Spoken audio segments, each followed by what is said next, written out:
സ്വജനപക്ഷപാതം CPIക്ക് അഴിമതിയെങ്കിൽ CPMനോ എന്നാണ് super prime time ആദ്യം ചർച്ച ചെയ്യുന്നത്. ശ്രീ ഭാസുരേന്ദ്ര ബാബു, CPIയുടെ മുഖപത്രം പറയുകയാണ് സ്വജനപക്ഷപാതം അഴിമതി തന്നെയാണ് എന്ന്. ഈ ബന്ധു നിയമന വിവാദവുമായി ബന്ധപ്പെട്ട് മാത്രമാണ് ആ മുഖപ്രസംഗം. CPIക്ക് അഴിമതി എന്ന് ബോധ്യപ്പെട്ടിരിക്കുന്ന ഈ കാര്യം CPM ഇതുവരെ അഴിമതി എന്ന നിലയിൽ പരിഗണിച്ചിട്ടുണ്ടോ?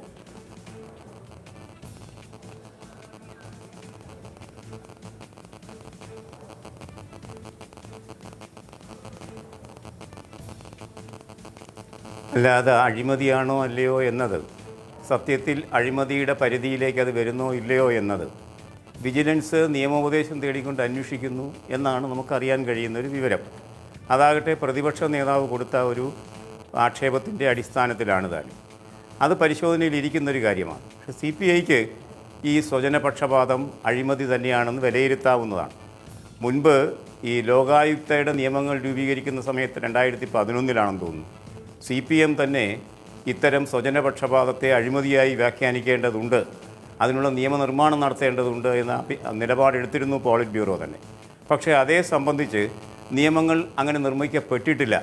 അതുകൊണ്ട് അതെങ്ങനെയാണ് വരാൻ പോകുന്നതെന്ന് നമുക്കറിയില്ല. ഏതായാലും അതും അന്വേഷണത്തിലിരിക്കുന്നത് കൊണ്ട് CPI പറയുന്നോ ഇല്ലയോ എന്നതല്ല, അത് അന്വേഷിക്കപ്പെടുന്നുണ്ട് എന്നതാണ് പ്രധാനമായി ഞാൻ കാണുന്നത്. അതും ഇപ്പോൾ അന്വേഷിക്കപ്പെടും. അതേ സംബന്ധിച്ച് ഒരഭിപ്രായം പറയാൻ പാകത്തിൽ നമുക്ക് വിവരങ്ങൾ ലഭ്യമായിട്ടില്ല. ഭാസുരേന്ദ്ര ബാബു, രാഷ്ട്രീയമായ കാര്യമാണ് CPI ഉന്നയിക്കുന്നത്. അങ്ങ് പറഞ്ഞ നിയമപ്രശ്നങ്ങൾ രമേശ് ചെന്നിത്തലയുടെയും കെ സുരേന്ദ്രൻ്റെയും ഒക്കെ പരാതിയിൽ വിജിലൻസ് എടുക്കുകയോ നിയമോപദേശം തേടുകയോ നിയമവ്യക്തത വരുത്തുകയോ ഒക്കെ ചെയ്യട്ടെ. ജനയുഗത്തിലൂടെ CPI രാഷ്ട്രീയ നിലപാടാണ് വ്യക്തമാക്കുന്നത്.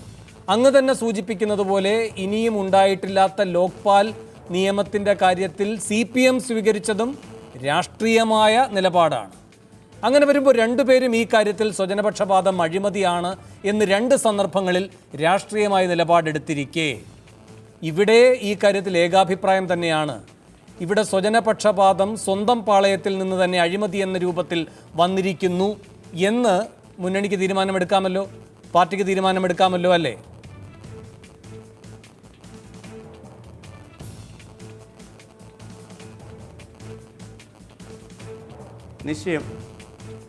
നിശ്ചയമായും. കാര്യം അവർ ആ നിലപാടിലാണല്ലോ അന്ന് ഡിക്ലെയർ ചെയ്ത അവരുടെ നിലപാട് അത് തന്നെയാണല്ലോ CPMനെ സംബന്ധിച്ചിടത്തോളം.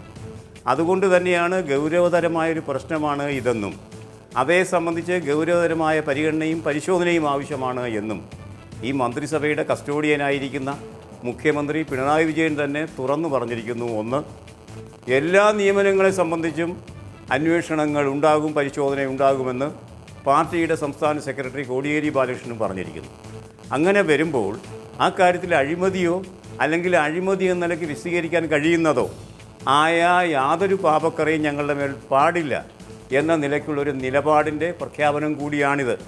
അതുകൊണ്ട് നാം ഇപ്പോൾ അത് ചർച്ച ചെയ്യുമ്പോൾ അതിൻ്റെ ആധികാരിക രംഗത്തുള്ള ആൾക്കാർ തന്നെ അതിൻ്റെ പരിഹാരത്തിലേക്ക് നീങ്ങിയൊരു ഘട്ടത്തിലാണ് വേണു നാം അത് ചർച്ച ചെയ്യുന്നത് എന്ന യാഥാർത്ഥ്യം കൂടി ചർച്ചയ്ക്കുള്ളിൽ കാണേണ്ടതുണ്ട്. ശരി, ഞാൻ താങ്കളിലേക്ക് തിരികെ എത്താം. ശ്രീ രാജ്മോഹൻ ഉണ്ണിത്താൻ, ഈ 2013 ലളിതകുമാരി വേഴ്സസ് സ്റ്റേറ്റ് ഓഫ് UPക്ക് ഒരുപാട് വില കൊടുക്കേണ്ടി വന്നവരാണ് നിങ്ങൾ. ഇപ്പോൾ അത് ഇവിടെയും പ്രയോഗിക്കേണ്ടതാണ് എന്ന് നിങ്ങൾക്ക് ഒരു അഭിപ്രായമുണ്ടോ? അതിൻ്റെ അടിസ്ഥാനത്തിലാണോ പ്രതിപക്ഷ നേതാവ് വിജിലൻസിനെ സമീപിച്ചിരിക്കുന്നത്? ഒപ്പം ഒരു കാര്യം കൂടി, CPI എന്ന് വ്യക്തമാക്കിയിരിക്കുന്നതും CPM നേരത്തെ എടുത്തിരിക്കുന്നതുമായ ഈ സ്വജനപക്ഷപാതം അഴിമതി എന്ന നിലപാട്, അത് ഇവിടെ ഈ വിഷയത്തിൽ ആപ്ലിക്കബിൾ ആണ് എന്ന് കരുതുന്നുണ്ടോ? അല്ലാതെ CPI മാത്രമല്ല ഇവിടെ എടുത്തിട്ടുള്ളത്. ശ്രീ ഭാസുരേന്ദ്ര ബാബു പറഞ്ഞ പോലെ CPMൻ്റെയും പ്രഖ്യാപിതമായ ഒരു നിലപാട് അതാണ് അദ്ദേഹം സൂചിപ്പിച്ചത്. അദ്ദേഹത്തിന് തെറ്റുപറ്റിയത് ലോകായുക്ത എന്നാണ്. ലോകായുക്തയല്ല, ലോക്പാൽ നിയമത്തെക്കുറിച്ച് ചർച്ച ചെയ്യാനായിട്ട് ഗവൺമെൻറ് വിളിച്ചു കൂട്ടിയ സർവകക്ഷി യോഗത്തിൽ CPM ഔദ്യോഗികമായി നൽകിയ ഒരു നിർദ്ദേശങ്ങൾ 2011 ഓഗസ്റ്റ് മാസം 25 അവർ പരസ്യപ്പെടുത്തുമ്പോൾ അത് പാർട്ടിയുടെ പ്രഖ്യാപിതമായ നിലപാട് ജനങ്ങളറിയാൻ വേണ്ടിയാണ് പരസ്യപ്പെടുത്തിയത്. അതിനകത്ത് വളരെ വ്യക്തമായി പറഞ്ഞിട്ടുണ്ട്, അധികാരത്തിലിരിക്കുന്നവരുടെ കുടുംബാംഗങ്ങൾക്ക് അനർഹമായി നൽകുന്ന ആനുകൂല്യങ്ങൾ അത് അഴിമതിയാണ്. ആ ആനുകൂല്യങ്ങൾ റദ്ദു ചെയ്യണം, നമ്പർ 1. നമ്പർ 2, പിന്നെ അത്തരം നിയമനങ്ങൾ നടത്തിയത് ആരാണോ അതിനെക്കുറിച്ച് ഉന്നത തലത്തിലുള്ള അന്വേഷണം നടത്തണം. നമ്പർ 2. നമ്പർ 3, അത് നടത്തിയ മന്ത്രി രാജിവെക്കണം. ഇത് 3ഉം ആ പ്രഖ്യാപിതമായ മാർക്സിസ്റ്റ് പാർട്ടിയുടെ നിലപാടിനകത്തുണ്ട്. ഇന്ന് ജനയുഗത്തിൽ പറഞ്ഞിട്ടുണ്ട്, ജനയുഗം വളരെ വ്യക്തമായി പറഞ്ഞിട്ടുണ്ട്.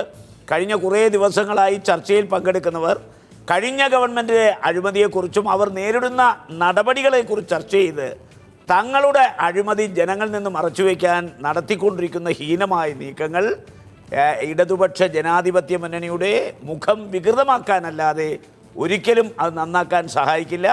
അതുകൊണ്ട് സ്വജനപക്ഷപാതം എന്ന് പറഞ്ഞാൽ സ്വന്തം കുടുംബത്തിലുള്ളവരെ നിയമിക്കൽ മാത്രമല്ല, യോഗ്യതയില്ലാത്തവരെ നിയമിക്കുന്നു അതിൽ പെടുമല്ലോ. അപ്പോൾ നിശ്ചിതമായ യോഗ്യത മാനദണ്ഡം ഒരു പദവിക്ക് നിശ്ചയിച്ചു കഴിഞ്ഞാൽ ആ മാനദണ്ഡം ലംഘിച്ച് ഒരു നിയമനം നടത്തണമെങ്കിൽ അത് സ്വജനപക്ഷപാതമാണ്. കാരണം നിയമാനുസൃതമായി നിയമിക്കേണ്ട ആളുകളെ ഒഴിവാക്കിക്കൊണ്ട് ഇഷ്ടക്കാരനെ നിയമിക്കുമ്പോൾ അത് ബന്ധുവാകണമെന്നില്ല, അന്യനായാൽ പോലും അത് സ്വജനപക്ഷപാതമാണ്. സ്വജനപക്ഷപാതം അഴിമതിയാണ്. ഇന്ന് ജനയുഗം അതിശക്തമായ താക്കീത് ഇടതുപക്ഷ മുന്നണി കൊടുത്തിരിക്കുന്നത് അഴിമതിക്കെതിരെ ജനവിധി നേടിയ ഒരു മുന്നണിയുടെ പ്രതിച്ഛായ തകർന്നുകൊണ്ടിരിക്കുന്നു. ജനങ്ങളിലും അതുപോലെ തന്നെ നീതിന്യായ സംവിധാനത്തിലും എതിരാളികളെ ആക്രമിച്ച് നിലനിൽക്കാമെന്നുള്ള മാർക്സിസ്റ്റ് പാർട്ടിയുടെ ഒരു ധാരണ പിശകാണെന്ന് വളരെ വ്യക്തമായി സൂചിപ്പിച്ചിരിക്കുകയാണ്.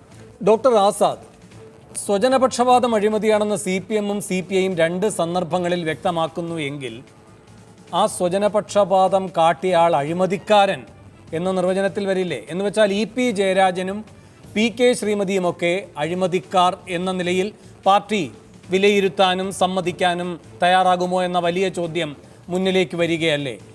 ഒരു കാര്യം കൂടി, അങ്ങനെ അഴിമതിക്കാരാണ്, സ്വജനപക്ഷപാതം അഴിമതിയാണ്, മന്ത്രിസ്ഥാനത്തിരിക്കുന്നവർ മാറണം, അല്ലാതെ ഉത്തരവാദിത്തപ്പെട്ട സ്ഥാനങ്ങളിൽ ഇരുന്നവർ അതുമായി ബന്ധപ്പെട്ട നടപടികളിലേക്ക് വിധേയമാകണം എന്ന് വരുന്നത് അങ്ങേയറ്റത്തെ കർക്കശമായൊരു നിലപാടാണ്. അതിലേക്ക് CPM എത്താനിടയുണ്ടോ എന്ന് സംശയം തോന്നിക്കുന്ന തരത്തിലുള്ള പ്രതികരണമല്ലേ പാർട്ടി ചർച്ച ചെയ്യും? ഗൗരവതരമായ വിഷയമാണ്, തെറ്റ് സംഭവിച്ചിരിക്കുന്നു, അത് തിരുത്തുന്നു തുടങ്ങിയ താരതമ്യേന ദുർബലമായ പദാവലികൾ. തീർച്ചയായിട്ടും CPM-ന് ഇതിലൊരു നിലപാടെടുക്കാതെ ഇനി മുന്നോട്ട് പോകാനാവില്ല. കാരണം 1996 ഒക്ടോബർ മാസത്തിൽ കേന്ദ്ര കമ്മിറ്റി ചേർന്നിട്ട് തെറ്റുതിരുത്തൽ രേഖ അംഗീകരിച്ചത്. അങ്ങനെ ഒരു തെറ്റുതിരുത്തൽ രേഖ അംഗീകരിക്കുന്നത് അതിന് തൊട്ട് മുമ്പുള്ള 2 പാർട്ടി കോൺഗ്രസ്സുകളുടെ കൂടി നിർദ്ദേശത്തിൻ്റെ പിൻബലത്തിലാണ്. ആ പാർട്ടി കോൺഗ്രസ്സുകളൊക്കെ പറഞ്ഞത് കേരളത്തിൽ ചുരുക്കം ചില സഖാക്കളെങ്കിലും വളരെ പിറകോട്ട് പോകുന്നു, അവരവരുടെ വ്യക്തി ജീവിതത്തിൽ കമ്മ്യൂണിസ്റ്റ് മൂല്യങ്ങൾ ഉപേക്ഷിക്കുന്നു, അതിനു പുറമെ അഴിമതിയും പതുക്കെ തലപൊക്കി തുടങ്ങിയിട്ടുണ്ട്, ഇത് വലിയ തോതിൽ ഭാവിയിൽ പാർട്ടിയെ ബാധിക്കും എന്നവർ വിലയിരുത്തുന്നുണ്ട്. അതിൻ്റെ തുടർച്ചയിലാണ് 96 തെറ്റുതിരുത്തൽ രേഖയിൽ പാർട്ടി കേഡേഴ്സ്, പാർട്ടി നേതാക്കന്മാർ എന്തൊക്കെ ചെയ്യണം എന്ന് പറയുന്നതിന് പുറമെ പാർലമെൻ്ററി രംഗത്തുള്ള നേതാക്കൾ എന്തൊക്കെ നിലപാടെടുക്കണം എന്ന് സൂചിപ്പിക്കുന്നുണ്ട്. അതിലേറ്റവും പ്രധാനപ്പെട്ട ഒന്ന്, പാർട്ടി നേതാക്കൾക്ക് പോലെ ഭരണത്തിലിരിക്കുന്നവർ MP ആവാം, MLA ആവാം, മന്ത്രിയാവാം, അവർക്ക് കിട്ടുന്ന ഔദ്യോഗിക വാഹനത്തിൽ കയറുന്നത് പോലും വീട്ടുകാരെ കയറ്റാൻ പാടില്ല, സുഹൃത്തുക്കളെ കയറ്റാൻ പാടില്ല. ഇത്തരത്തിൽ കനത്ത നിബന്ധനകൾ അതിൽ ഉൾപ്പെടുത്തിയിട്ടുണ്ട്. കാറിൽ കയറാൻ പറ്റില്ല എന്ന ഒരു നിബന്ധനയുള്ളപ്പോൾ അവർ കാറിൽ കയറ്റുകയല്ല, വേറെ കാറ് തന്നെ കൊടുക്കാം എന്ന് അത്തരത്തിലൊരു പോസ്റ്റിൽ കൊണ്ടുവന്ന് നിയമിക്കാം എന്നിടത്താണ് EP ജയരാജൻ വന്ന് നിൽക്കുന്നത്. EP ജയരാജൻ മാത്രമൊന്നുമല്ല, ഇത്തരത്തിൽ പല നിയമനങ്ങളും പണ്ട് മുതൽക്കേ നടന്നു വന്നിട്ടുണ്ട്. എന്നാൽ ഈ തെറ്റുതിരുത്തൽ രേഖയും 96 തെറ്റുതിരുത്തൽ രേഖയും അതിനുശേഷം 2006 അത് ഇംപ്ലിമെൻറ്റ് ചെയ്യേണ്ടത് എങ്ങനെ എന്ന് 18-ാം പാർട്ടി കോൺഗ്രസുമായി ബന്ധപ്പെട്ട തീരുമാനത്തിൻ്റെ അടിസ്ഥാനത്തിൽ പരിശോധിക്കുന്നുണ്ട്. ആ 2006 അത് കർശനമായി നടപ്പാക്കാൻ തീരുമാനിക്കുന്നുണ്ട്. ഇതിന് ശേഷവും സത്യത്തിൽ പിറകോട്ട് പോവാണ്. ഇപ്പോൾ EP ജയരാജൻ്റെ 2 കോടി വിവാദമൊക്കെ അതിനുശേഷമാണ് വരുന്നത്. അപ്പോൾ കമ്മ്യൂണിസ്റ്റ് പാർട്ടി ഇതിൽ വരുത്തിയിട്ടുള്ള ഒരുപക്ഷെ ഇത്തരക്കാരോട് കാണിച്ചു പോകുന്ന ആനുകൂല്യം എവിടെയാണ് കൊണ്ടുപോയി എത്തിച്ചത്? നേരത്തെ ജാഗ്രത കുറവ് ശ്രദ്ധിക്കാതെ പോയി. നേരത്തെ ജാഗ്രത കുറവുണ്ടായിട്ടും 2 കോടി രൂപയുടെ കാര്യത്തിൽ ജാഗ്രത കുറവുണ്ടായിട്ടും ജനറൽ മാനേജർ സ്ഥാനത്തേക്ക് തന്നെ തിരിച്ചു കൊണ്ടുവന്നു ദേശാഭിമാനിയിൽ ജയരാജനെ. അത് പാർട്ടി ക്ഷമിച്ചു, വളരെ ഗൗരവമുള്ള തെറ്റാണ് എന്ന് അഖിലേന്ത്യാ സെക്രട്ടറി പ്രകാശ് കാരാട്ട് പറഞ്ഞിട്ടും അത് ക്ഷമിക്കാവുന്നതാണ് എന്നൊരവസ്ഥയിൽ അവരെത്തി, പണം മടക്കി കൊടുത്താൽ മതിയെന്ന്. എന്നാൽ ഈ ഒരു വിഷയം CKP പത്മനാഭൻ്റെ കാര്യത്തിൽ ഉണ്ടായില്ല. വെറും 1/4 കോടി രൂപയുടെ കാര്യത്തിൽ CKPക്കെതിരെ നടപടിയെടുക്കുന്നുണ്ട് പാർട്ടി. അവിടെ അത് സാമ്പത്തിക ക്രമക്കേടിന് അവിടെ അദ്ദേഹത്തിൻ്റെ ട്രഷററായിരുന്ന ആ കാലത്ത് ട്രഷററായിരുന്ന നേതാക്കന്മാർക്കെതിരെ നടപടിയില്ല, സെക്രട്ടറിക്ക് എതിരെ മാത്രം. എന്നാൽ ആ നീതിയല്ല EP ജയരാജന്റെ കാര്യം. ഡോക്ടർ ആസാദ്, ആ ട്രഷററുടെ പേര് കൂടി അങ്ങ് പറയൂ. സംരക്ഷിക്കുക അല്ല, 2 ട്രഷറർ. ആദ്യത്തെ ടൈമിൽ AP വർക്ക് ചെയ്യായിരുന്നു. അതിൻ്റെ തുടർച്ചയായിട്ട് കോടിയേരി ബാലകൃഷ്ണൻ തന്നെയാണ് ട്രഷറായിരുന്നത്. അപ്പോൾ അവരുടെ പേരിലൊന്നും ട്രഷറർക്ക് ഉത്തരവാദിത്വമില്ല, സെക്രട്ടറിക്ക് മാത്രമാണ് ഉത്തരവാദിത്വം എന്ന രീതിയിലേക്ക് വരുത്തി CKPയെ പുറത്താക്കുന്നൊരവസ്ഥ CPM-നകത്തുണ്ടായി. എന്നാൽ EP ജയരാജന് മറ്റൊരു നീതി കിട്ടുന്നു. ആ നീതി കിട്ടുന്നത് എന്തുകൊണ്ടാണ്? 1996 തെറ്റുതിരുത്തൽ രേഖ അംഗീകരിച്ചതിന് ശേഷവും 2006 അത് ഇംപ്ലിമെൻറ്റ് ചെയ്യുന്നത് സംബന്ധിച്ച് ഗൗരവപൂർവ്വം ചർച്ച ചെയ്തതിന് ശേഷവും CPM ചെയ്യുന്നത് തെറ്റ് തിരുത്താനല്ല, തെറ്റിലേക്ക് കൂടുതൽ തെറ്റിലേക്ക് പോകാനാണ്. ഈ തെറ്റിനെ നയിച്ചു എന്നുള്ളതാണ് EP ജയരാജനെ പോലുള്ളവർ. അദ്ദേഹം കേന്ദ്ര കമ്മിറ്റി അംഗമാണ്. കേന്ദ്ര കമ്മിറ്റി യോഗം വരുത്തി വെച്ച ഈ 2 രേഖകളെയും ധിക്കരിക്കുകയും തെറ്റിക്കുകയും ചെയ്യുന്നതിൽ ഒരാൾ ഈ കേന്ദ്ര കമ്മിറ്റി അംഗമാണ് എന്നുള്ളത് ഗൗരവമുള്ള കാര്യമല്ലേ? ഇനി അത് ചർച്ച ചെയ്യാതെ മുന്നോട്ട് പോകാൻ കഴിയുമെന്ന് തോന്നുന്നില്ല. കാരണം ഇത് എവിടെയാണ്, ഇവരുടെയൊക്കെ താല്പര്യം എന്താണ് എന്ന് കേരള സമൂഹത്തിന് മുന്നിൽ പ്രകടമായി കഴിഞ്ഞു. എന്താണ് അവർ ചെയ്തുകൊണ്ടിരുന്നത് പ്രകടമായി. ഇനി അതിന് അനുകൂലമായി നിൽക്കുകയാണെങ്കിൽ പിണറായി വിജയന് മുഖ്യമന്ത്രി സ്ഥാനത്തിരിക്കാൻ കഴിയുമോ എന്നുള്ളിടത്തേക്കാണ് കാര്യം പോവുക. ഈ അഴിമതി കേസുകൾ വരുമ്പോൾ അങ്ങോട്ടാണ് കാര്യങ്ങൾ പോവുക. EP ജയരാജനെ സംരക്ഷിക്കാൻ അത്ര എളുപ്പമാണ് എന്ന് എനിക്ക് തോന്നുന്നില്ല.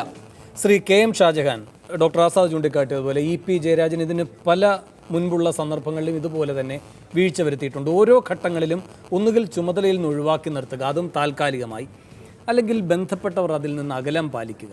ഈ 2 രീതികളാണ് ചെയ്തിട്ടുള്ളത്. ഇപ്പോൾ ബോണ്ട് വിവാദം വന്നപ്പോൾ ജനറൽ മാനേജർ സ്ഥാനത്ത് നിന്ന് മാറ്റി. പിന്നീട് EP